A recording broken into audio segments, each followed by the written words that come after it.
የቲክቶክ ቪዲዮ ትሰራላችሁ ነገር ግን ከ300 ከ400 አለፍ ካለ ደግሞ ከ700 እና ከ800 አያልፍም። ዛሬ ግን ትክክለኛው ቦታ ላይ ናችሁ። ብዙ የቲክቶክ አካውንቶችን ከዜሮ ወደ ሂሮ የቀየርኩ ሰው ነኝ። ለማታውቁኝ ታመኑ ትባላለሁ። በዛሬው ቪዲዮ የቲክቶክ ቪዲዮችሁ ቫይራል እንዴት እንደሚወጣ 5 ነገሮችን እነግራችኋለሁ። ቻናላችንን ሰብስክራይብ ማድረግ እንዳይረሳ።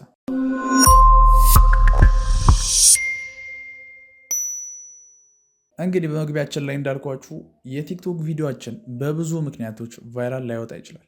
ነገር ግን ቫይራል እንዲወጡ የሚያግዟችሁን 5 ነገሮችን ነው የምነግራችሁ። የመጀመሪያው ሁክ ነው። ሁክ ማለት በቪዲዮአችን መጀመሪያ ላይ የተመልካችን እይታ የምንይዝበትና ሙሉ ቪዲዮአችን ላይ ምን እንዳለ በአጭሩ ቀንጨብ አድርገን የምናሳይበት ነው። ብዙ የሁክ አይነቶች ቢኖሩም በዋናነት የሚጠቀሱ ግን 3 የሁክ አይነቶች አሉ። የመጀመሪያው የሰዎችን ደካማ ጎን በመፈለግ እሱን እንደምትሞሉ በመናገር የምታገኙት ሁክ ነው። ሰዎች በህይወት ጉዟቸው ላይ ብዙ ደካማ ነገሮች ይኖሯቸዋል። ስለዚህ የእሱ ችግር ፈቺ ሆናችሁ ከተገኛችሁ ሰዎች የእናንተን ቪዲዮ የማይመለከቱበት ምንም ምክንያት የለም። ሁለተኛ፣ ሰዎች የማያውቁትን ነገር በመንገር እንደምታሳውቋቸው መናገር። እዚህ ላይም ሰዎች ብዙ የማያውቋቸው ነገሮች አሉ። ነገር ግን እሱን እናንተ ሪሰርች በመስራት እንደምትነግሯቸው ማሳወቅ። ለምሳሌ በቀላሉ እነ ብሩክ ኒውስ የሚሰሩት ሰዎች ያላወቁትን መረጃ ማሳወቅ፣ መናገር። ዶክተሮችም ስለ ጤና መናገር፣ አርክቴክቶች እንደዚሁ የተለያዩ መረጃዎችን ሰዎች ስለማያውቋቸው ነገር መናገር ወይም ቲፕ መስጠት ማለት ነው። ሶስተኛ፣ ትሬንድ ሁክ መጠቀም። ትሬንድ ሁክ የምንላቸው አስቂኝ ነገሮች ሊሆኑ ይችላሉ፣ አስፈሪ ነገሮች፣ ሰዎች የማይጠበቋቸውን ነገሮች በማሳየት ቪዲዮአችሁን ማሳየት ነው። እነዚህንም ሁኮች እዚሁ ከቲክቶክ ላይ ከዩቲዩብ ላይ አሊያም ደግሞ ከዌብሳይቶች ላይ ማግኘት ትችላላችሁ። ሌላኛው ቪዲዮአችን ቫይራል እንዲወጣ ከሚያግዘን ነገር ውስጥ ሁለተኛው ቪዲዮአችሁን አጭርና ጠንካራ መልእክት እንዲኖረው ማድረግ። ቲክቶክ ላይ ሁሉም ቶሎ ስክሮል ማድረግ ስለሚፈልግ ሳታንዛዙ ቶሎ መናገር፣ የፈለጋችሁትን ነገር በጥሩና በጠንካራ ቃላቶች አጅባችሁ ቶሎ ቶሎ ማቅረብ።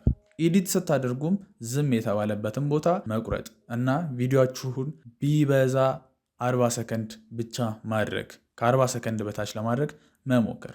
ሶስተኛው ደግሞ ትሬንድ የሆኑ ነገሮችን መጠቀም። ቲክቶክ ላይ እንደመፖስታችሁ ቲክቶክ ላይ ትሬንድ ቫይራል የሚወጡ ነገሮችን ለይታችሁ ማወቅ አለባችሁ። ለምሳሌ ትሬንድ የሆኑ ስሞችን በመጠቀም ትሬንድ የሆኑ ድርጊቶችን እንዲሁም ቫይራል የሆኑ ትሬንድ ሚውዚክ አሊያም ደግሞ መዝሙሮችን ተጠቅማችሁ ቫይራል መውጣት ትችላላችሁ። ምክንያቱም እነዚህ ትሬንድ የሆኑ ነገሮች በእርግጠኝነት ቫይራል ስለሚወጡ የሰዎችን ስም በማንሳት ቪዲዮዎችን፣ ሰዎች እየሰሩ ያሉትን ትሬንድ የሆኑ ቪዲዮዎችን በማየት እንደነሱ መስራት እንዲሁም ሙዚቃዎችን ወይም መዝሙሮችን መጠቀም። አራተኛ፣ ቪዲዮአችሁ ፍጹም ታማኝ መሆን አለበት። ምክንያቱም ነገ ሌላ ቪዲዮ ስትለቁ ሰው እናንተን አምኖ እንዲያያችሁ ያደርጋል።